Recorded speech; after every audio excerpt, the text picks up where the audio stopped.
Hey, welcome back. We are getting to the tail end of a forces unit for physics and AP physics classes, and this is a follow-up to a screencast on centripetal acceleration. So I said there are three typical ways that something is moving in a circular path for our purposes. One is through an applied force, like something like friction on car tires, or someone holding on to a merry-go-round, or something along those lines. Secondly, the other really major way that something moves in a circular path is through the force due to gravity, and that's what we're going to be talking about in this lesson. And third, the other cause of circular motion is tension, and that's what I'm going to go over in our next lesson. So that's where we're at and where we're going. I will put a link up to our previous lesson so you can get the background for this, but really this is a culmination of a lot of ideas here. So I've done screencasts on all of these major ideas, but let's go ahead and get to it.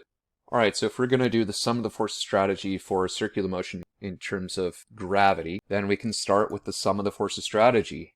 And in this case, instead of calling it sum of the forces in the x or sum of the forces in the y, I'm going to call this sum of the forces in the in direction. In meaning towards the inside of the circle, towards the center of the circle, you could say. And remember, for the sum of the forces strategy, the first thing we do is just add up all of the forces in that axis. I do want to say that subscripts are there. They're just labels. They're there to help us. We can change these labels at whim just to help us to understand what's going on. And in fact, I will change labels later on in this problem too to make life easier for us. All right, but the first thing we're going to do with the sum of the forces strategy is just add up all of the forces in that axis. In this case, there's just one, and that's gravity. All right, we do know some other things about gravity, so I'm going to go ahead and add in our equation and what our constant is, and then I can go ahead and substitute that in. And the second line for the sum of the forces strategy is always Newton's second law. So we say the sum of the forces is equal to the sum of our forces, which is what we did up here. Just one force in this case. And the sum of the forces is also equal to mass times acceleration. Now this is going to be the acceleration inwards. What do we know about something moving in a circular path that has an inward acceleration? What can we call this? Well, we can call that centripetal acceleration. And that's important to recognize that that inward acceleration is actually centripetal acceleration, because we have an equation that we can substitute something valuable in here. We know centripetal acceleration has this tangential speed squared divided by radius thing going on. So we take that, we can substitute that in, and that's our second line for the sum of the forces strategy. And typically, what do we do at this point? So we've got the sum of the forces is equal to something, the sum of the forces is equal to something else. What do we do with the something and the something else? We set them equal to each other, right? And this is our first major equation. I'm going to label this as equation 1, simply because as we go to the next slide, I want you to know where that came from.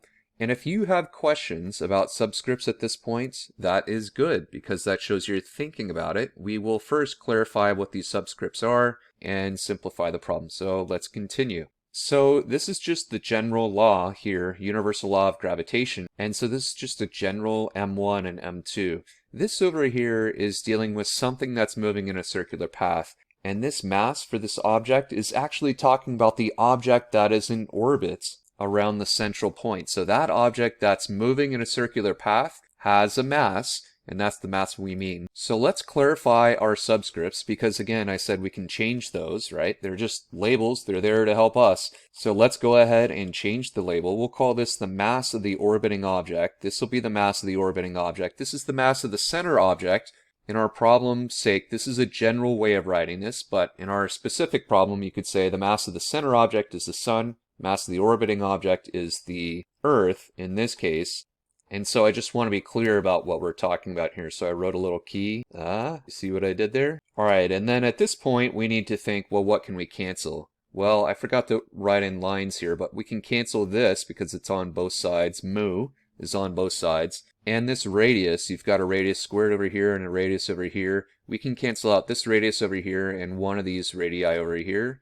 So we end up with this simplified equation. And I forgot to introduce the problem. That's strange, but it's because I'm talking about a problem in generalities. Let's say our problem is we want to solve for the mass of the sun. And this is a way that people can do this. Like, you can't go out and weigh the sun, so you have to go about solving indirectly using physics and reasoning for what the mass of the sun is. Let's go ahead and solve for the mass of the sun. So that would be the mass of our center object.